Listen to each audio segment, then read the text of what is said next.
ইরানের শীর্ষ নিরাপত্তা কর্মকর্তা আলী লারিজানি যুক্তরাষ্ট্র ও ইসরায়েলের বিরুদ্ধে কঠোর হুঁশিয়ারি দিয়েছেন।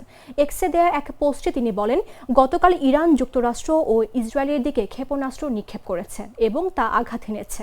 তিনি আরও লিখেন, আজ তাদের এমন শক্তিতে আঘাত করা হবে যা তারা আগে দেখেনি। এর আগে মার্কিন প্রেসিডেন্ট ডোনাল্ড ট্রাম্পও একই ধরনের সতর্কবার্তা দেন। ট্রাম্প সামাজিক যোগাযোগ মাধ্যম লিখেছেন, ইরান বলেছে তারা খুব কঠোরভাবে আঘাত হানবে, আগের যে কোনো সময়ের চেয়ে বেশি।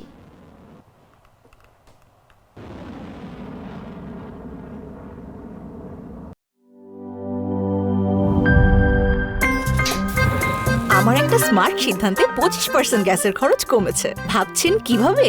সাধারণ গ্যাস স্টোভ বদলে আমি এনেছি আরএফএল গ্যাস স্টোভ। এর সাইন্টিফিক নজল ও ব্রাস বার্নার ক্যাপ সমানভাবে তাপ ছড়িয়ে রান্না করে দ্রুত, তাই গ্যাসও বাঁচায় 25%, টাকাও বাঁচে 25%। আরএফএল গ্যাস স্টোভ নিরাপদ ও গ্যাস সাশ্রয়ী।